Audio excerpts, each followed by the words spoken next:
Hi guys welcome back to new video. तो आज हम खेलने वाले getting over it with Bennett Foddy. तो पहले अभी ट्री पार कर लेते हैं। और हाँ, मुझे एक और बात याद आई कि मैंने मेरी वाइट स्टूडियो में देखा था कि 72.1% लोगों ने मुझे सब्सक्राइब नहीं किया है और सिर्फ 27% लोगों ने सब्सक्राइब किया है। तो जो भी वीडियो देख रहा है, आपको नीचे रेड कलर का बटन दिख रहा होगा, प्लीज़ उसे दबा दीजिए। तो चलो बैक टू गेम। ये ट्री पार करना है, ट्री नहीं पार हो रहा। पूछ देखिए, हाँ कैसे होगा? इस एच पे रखा बताइए। हाँ There's no feeling more intense than starting over. If you deleted your homework the day before it was due, as I have, or if you left your wallet at home and you have to go back after spending an hour in the commute. If you won some money at the casino and then put all your winnings on red but it came up black. If you got your best shirt dry cleaned before a wedding and then immediately dropped food on it. If you won an argument with a friend and then later discovered that they just returned to their original view. Starting over is harder than starting up. If you're not ready for that, like if you've already had a bad day, then what you're about to go through might be too much. Feel free to go away and come back. I'll be here. Alright, thanks for coming with me on this trip. I'll understand if you have to take a break at any point. Just find a safe place to stop and quit the game. Don't worry, I'll save your progress, always, even your mistakes. This game is a homage to a free game that came out in 2002 titled Sexy Hiking. The author of that game was Jazzuo, a mysterious Czech designer who was known at the time as the father of B games. And B games are rough assemblages of found objects. Designers slap them together very quickly and freely, and they're often too rough and unfriendly to gain much of a following.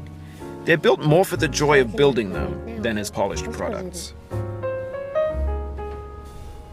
In a certain way, Sexy Hiking is the perfect embodiment of a B game. It's built almost entirely out of found and recycled parts, and it's one of the most unusual and unfriendly games of its time. In it, your task is simply to drag yourself up a mountain with a hammer. And that act of climbing, in the digital world or in real life, has certain essential properties that give the game its flavor. No amount of forward progress is guaranteed. Some cliffs are too sheer or too slippery. And the player is constantly, unremittingly in danger of falling and losing everything. Anyway, when you start Sexy Hiking, you're standing next to this dead tree that blocks the way to the entire rest of the game. It might take you an hour to get over that tree, and a lot of people never got past it. You prod and you poke at it, exploring the limits of your reach and your strength, trying to find a way up and over. And there's a sense of truth in that lack of compromise.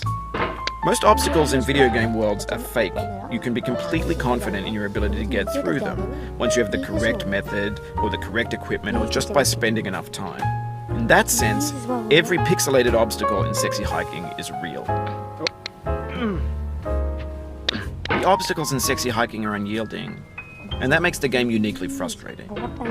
But I'm not sure Jazzuo intended to make a frustrating game. The frustration is just essential to the act of climbing, and it's authentic to the process of building a game about climbing. A funny thing happened to me as I was building this mountain.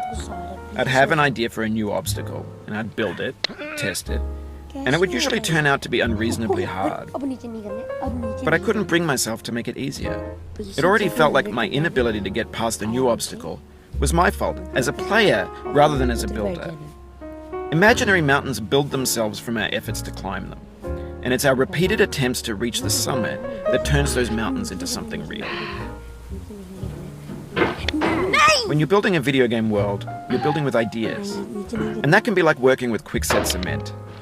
You mold your ideas into a certain shape that can be played with, and in the process of playing with them, they begin to harden and set until they're immutable, like rock. And at that point, you can't change the world. Not without breaking it into pieces and starting fresh with new ideas. skip कर देता हूँ, जब हो जाएगा तब मैं वापस recording start कर दूँगा। An eternity later. And for the most part, that hasn't happened, because the objects in the stores are trash. I don't mean they look bad or that they're badly made, although a lot of them are. I mean they're trash in the way that food becomes trash as soon as you put it in the sink. Things are made to be consumed and used in a certain context, And once the moment is gone, they transform into garbage.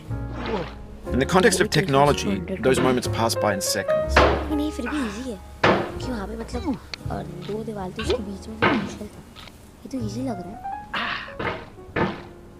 हो जा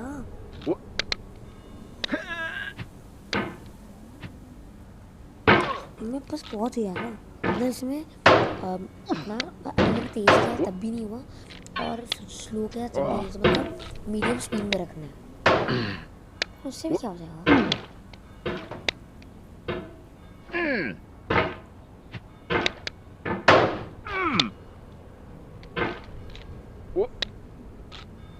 Over time, we've poured more and more refuse into this vast digital landfill that we call the internet.